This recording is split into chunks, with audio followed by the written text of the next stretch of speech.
Welcome to Mojo Talks, where we explore the world through stories. I'm Mayur Channagere, visual storyteller and your host.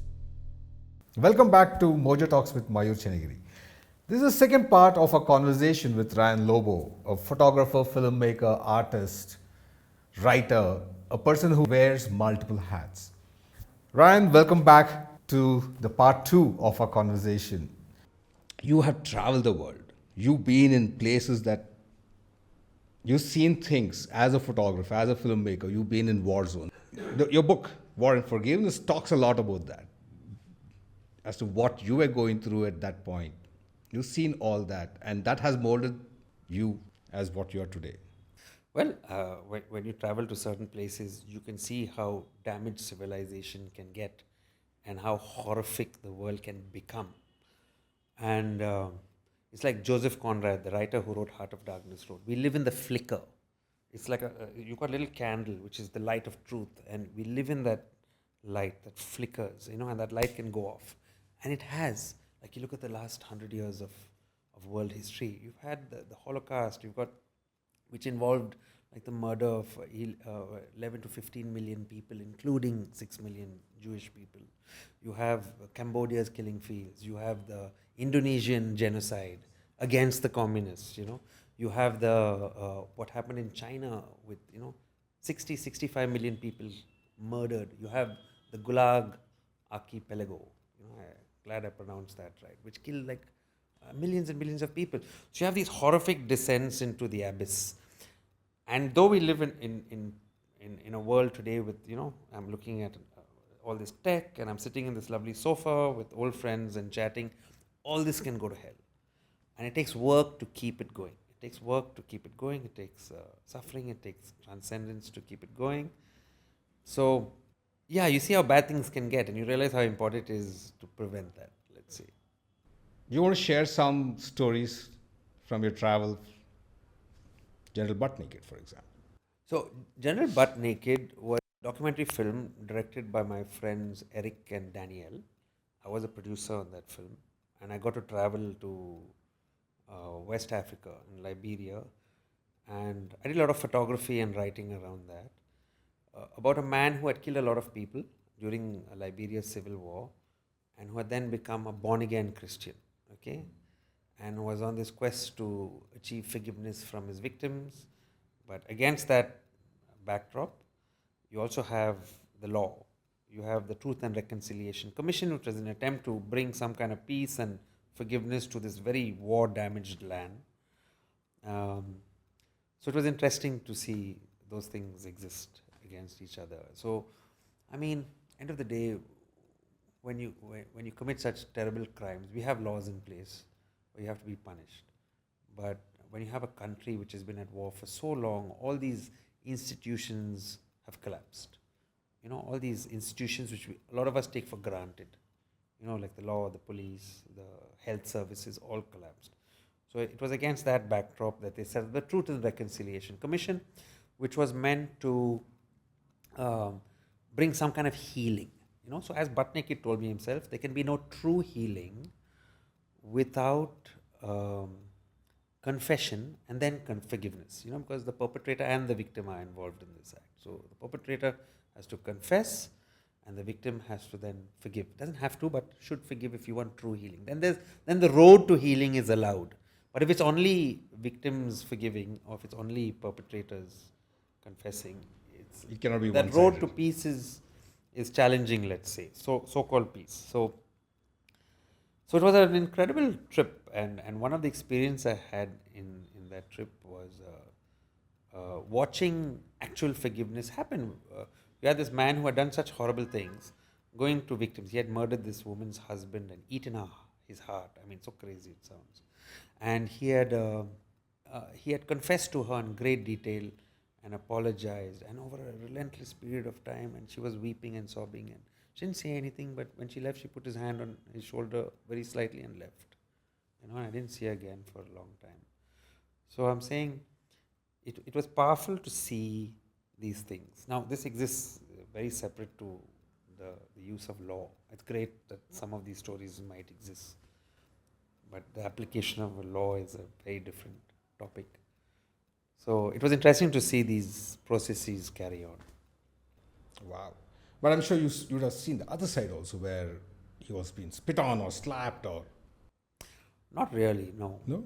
No. I mean, there were a lot of people who didn't like him, but I mean, he was also a rather large chap, very strong. Nobody's going to spit on and slap on a former genocidal general who killed 20,000 people. Nobody's going to spit Nobody's going to do that. But was it at this trip where you were kidnapped? Well, it wasn't really a kidnapping. It was more, they wanted my camera. It was these former child soldiers who were on drugs.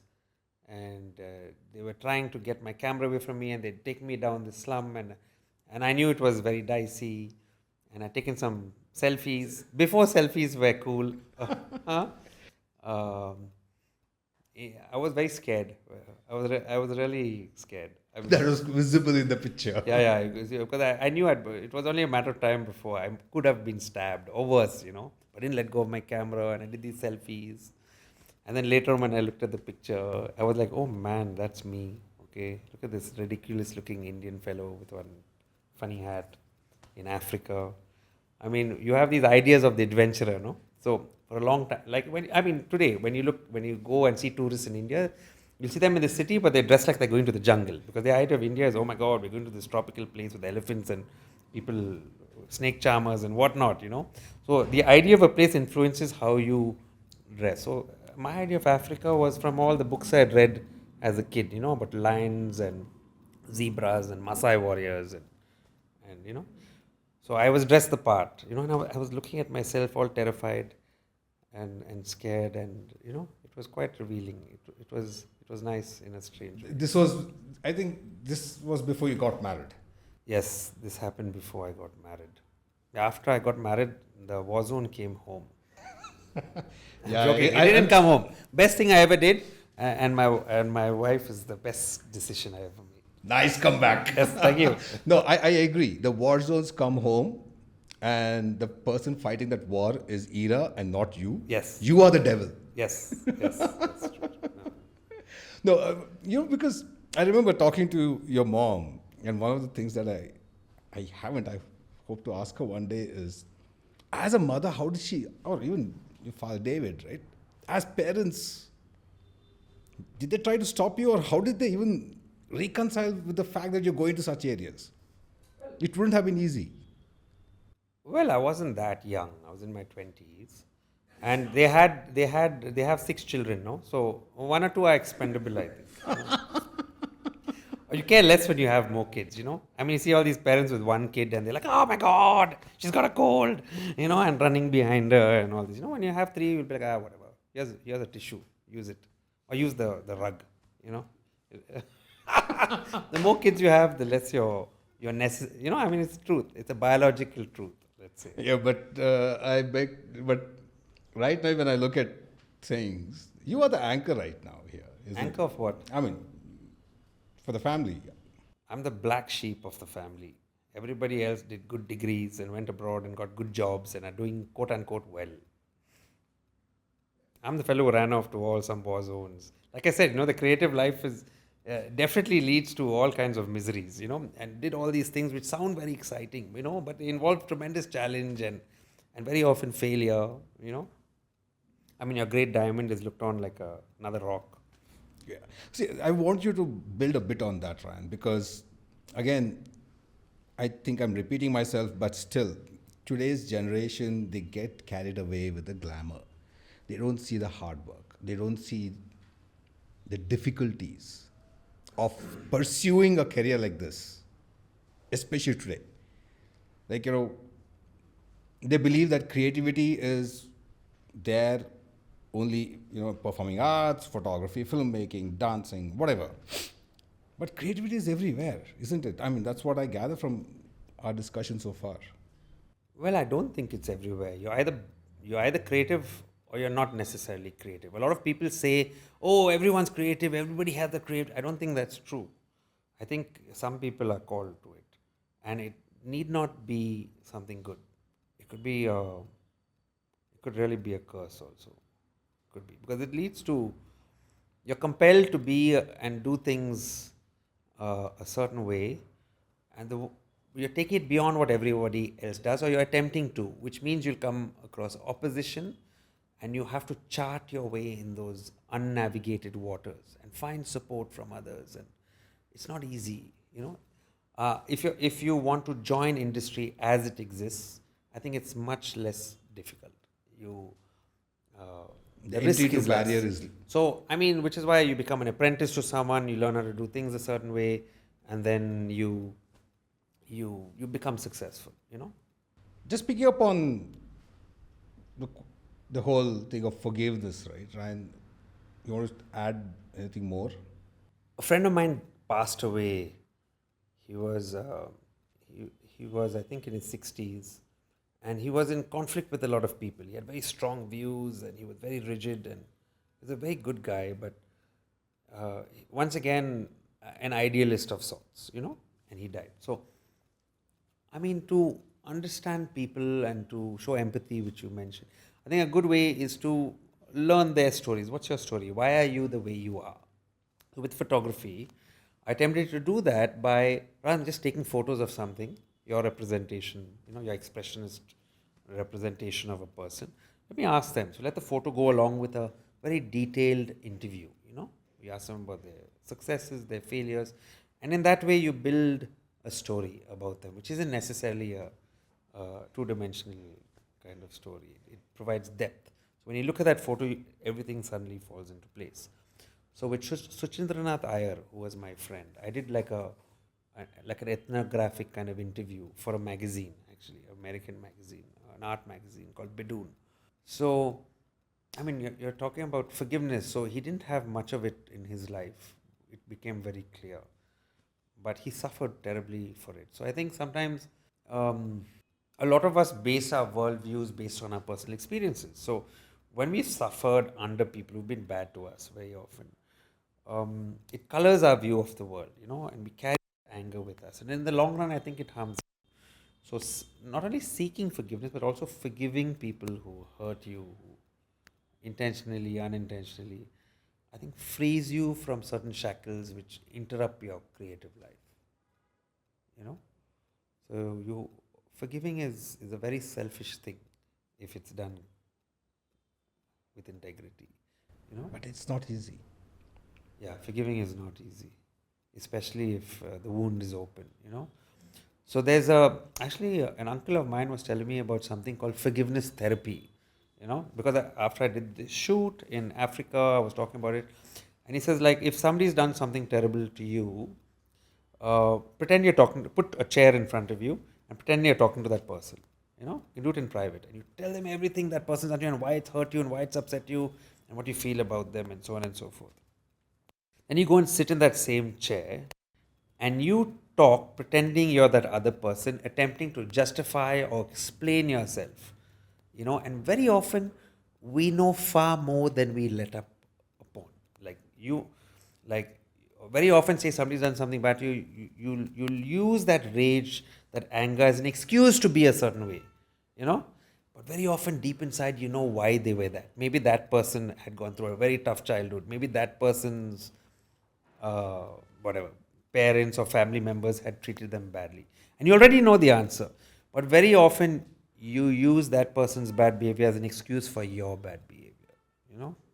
So, like I said, by putting this chair and imagining that person's there, even without the person's presence, you might be able to achieve a far deeper understanding of what has transpired. You know, and that's real empathy. And then you begin to see that person in an entirely different light.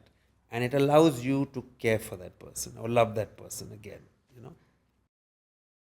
Wow. There are life experiences that have taught you so much. Then you've had this opportunity to see the world, meet so many people. But there's one thing that whenever I talk about Ryan, I mean, this is a side of Ryan that I've never seen. I knew it was there. Which side? Sorry. The conversation so far, right? I mean, yeah. So these were always bits and pieces that would come out during our conversations, but this is like deep. I remember from day one, from the day we met, right? One thing that Ryan would always be known for is referring books. You are an voracious reader. And there's always a reference or a book that you say, you should read this book, and it still has stacks of books that you've recommended. Has the art of reading died? Sadly, I have to agree with you, because today you have your cell phone, and most people read little nuggets of information which are very often biased or gender driven or politically driven, and they believe it and they swallow it, and that's all they have time and attention for. And along with that information is packaged a little charge of endorphins which make you feel good and stoke your emotions. So we live in a world filled with propaganda today. So to be able to think for yourself, which is the true meaning of education. When we talk about education, it's not reading books, it's the ability to be able to think for yourself, standing upon the main pillars of civilization, regardless of circumstance. That's education. To be able to think for yourself, and not think for yourself in some stupid ass way, to think for yourself standing upon the shoulders of all the giants who've gone before us. So if you want to be a great photographer, educate yourself. I would suggest in the classical sense, not with Instagram. So like you said, yes, I do think that reading has reduced. Like young people don't read. My kids, they just have books, and they're not allowed TV. They're allowed like a little charge of TV every week, and I think reading is very important, because you understand the world through all these giants who've lived before us, and today it's so agenda driven. Everyone's reading agenda driven stuff. Kind of tragic. And many of your writings or your stories that I have read or seen, even visually, right, they've been influenced, at least I see a tint of Joseph Campbell's book, Hero with a Thousand Faces. So Joseph Campbell was a comparative mythologist who studied different religious stories, mythologies, and found commonalities amongst them all, which are, and I hope I'm using the right words, you could say representations of our deeper psychological needs and ourselves, okay? I don't know if I'm saying this correctly. So Joseph Campbell was an interesting writer to some extent. Biblical stories, stories from the epics, the Gita, Mahabharata. A lot of these stories are archetypical in the sense they occupy a very important place in our psyches, and we are automatically drawn to them, and they find representations in our art. Like, for example, this Olympic ceremony. You had a parody of the Last Supper, which I found so distasteful. Absolutely. I mean, what were they thinking? Yeah, so you have this Last Supper, which is the night before, the Last Supper, which Jesus had with his disciples, and he was giving them all these instructions, and the very essence of Christianity happens there when he said, "This is my body, I give it up for you." Okay, and he broke this bread, which was a symbolic representation of his body, and central to Christian belief, and he gave it to all his disciples. They ate it, and you instead in the Olympics you have cross-dressing people. You have a lady playing Jesus, a large lady playing Jesus, and what is the Last Supper but a completely naked man dressed as Dionysus, in flowers, stark naked, So, who was a god of pleasure, and it's not, "This is my body, I give it up for you." This is my body, I will indulge in it. This is my body, I will indulge in its pleasures rather than any transcendent option. So, to me, it came across as an absolute mockery of Christianity. Maybe that's revealing of the world as it exists today in some regards, where pleasure is pursued, where, like you said, immediate gratification over any larger responsibility. Jumping to the last segment, you want to share some of your stories behind your memorable images. First of all, where was it shot, blah, blah, and some anecdotes that you would like to share. Okay, I was with my friend Krishna and Sheshadri in a coracle in Ranganathiru. We saw this big croc on a rock, okay, literally. So I told the boatman, who might have had a little too much to drink, "Can you get us close?" So while he was rowing towards the rock, what I didn't realize was he had gone to sleep. So that boat went up on the rock next to this croc, and I put my elbows down on the rock, and like literally a couple of feet away from this crocodile, I decided to take a picture. My friend Krish panicked and tried to dive under the floorboards of the boat, which wasn't possible. It caused the boat to rock, and that scared the croc, who dived into the water, and only his tail came out of the water. And I took a picture.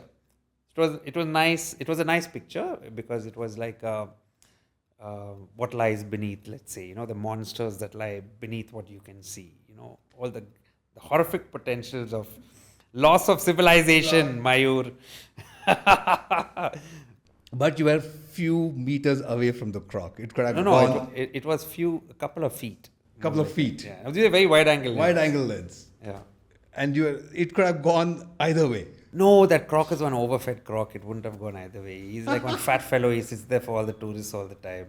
No, it just looks more dramatic than it is. The other image I think it would be interesting to know was your travel to Afghanistan. Yeah, so we did a film on the heroin trade. My friend and ex-colleague Eric and we went to Afghanistan, and we traveled down the same road towards, I think, Helmand. Was it Helmand? Nangarhar province, not Helmand, Nangarhar province. And there's this phenomenal road through the mountains. And we went to this place to interview farmers who were cultivating poppies, which make heroin, etc., etc. And we stayed in this residence owned by the governor. It was all very exciting for me. And I'd come from India, where when you think of Afghanistan, you think of John Rambo, Part 3, and that's it. You don't know anything much else about that place. But going down that road was the same road the British Army had fled from Afghanistan all those years ago, And we saw all these destroyed vehicles along the way. So it was very dramatic and nice. But once again, the film we made ended up becoming quite, cliched and political. It was it was for a particular TV channel, and it portrayed a certain view of the war and so on and so forth. But the experience was quite amazing. The Afghans were wonderful people. But once again, a place completely ravaged by war, and the way governance is done. They're just terrible to see how bad civilization can get, so-called civilization can get. You want to talk about DFS? Yeah. Because the Delhi Fire Service is one of the most active fire services in the world during the summer, in part due to miserable infrastructure and electric wiring all over the place. Okay, but we'll focus on the heroic elements. And these guys go and put out all these fires. Overstressed. Huge fires. Incredible heat. It's 45 degrees centigrade. And these guys are running around putting out fires. It was like megapolis undone. It was this huge city, this growing city. It didn't even make the news, a lot of these huge fires. And it all occurs in places outside the city. These big slums, juggi jopris, low-income housing. So in India, what you have now is a huge ethnographic shift. You have all our cities growing exponentially, in all directions. Very often, infrastructure can't keep up, and you have these devastating fires. So India is going through this great period of wealth creation and change, but accompanied by it is all this suffering, So huge numbers of fires in Delhi is just one story amongst many. So you have these heroic men fighting these fires and putting them out. They're not paid very much, but they risk their lives. So once again, when we talk about government in India, we're always ready to complain. But these guys were great. They do phenomenal service. So it was nice to see and work with them and rush into all these fires with them. So you actually spent days sitting in the fire station, in the fire trucks? Yes, but there were fires every day, so we didn't have to wait long. Every day. And some of them were monstrous fires. You see these guys... There were big chemical fires and extraordinarily dangerous. And the next day on the 5th page of the newspaper, under one ad for refrigerators, you'll see something small, they fire in this area. And when you were there, it was like being in Normandy when the Germans were landing and blowing up the place. Explosions and... So, Ryan, through the talk, you've spoken about the documentary style of telling stories or taking pictures. But I also know that you bring the same aesthetics, same style, even into your portraiture. The series that you did in Punjab. Yeah. So very often I think photographs, depending on the story you want to tell, aren't sufficient. They're insufficient. Like, and everyone brings their own baggage to viewing a photograph.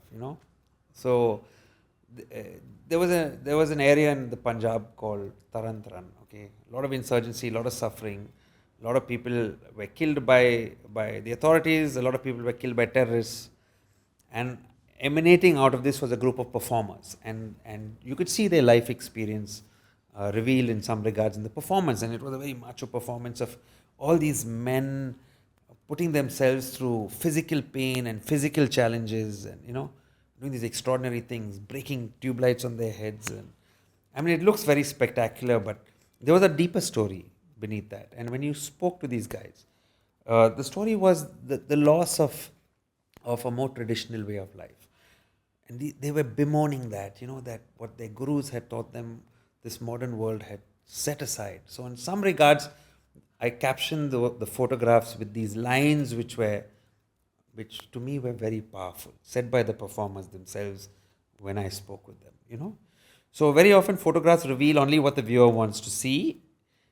And I feel sometimes writing is very important, if you want to tell a truer story, and you look for the epic in the ordinary, which is that you can tell history with dates and events, or you can tell history through the lived experiences of the people in that time.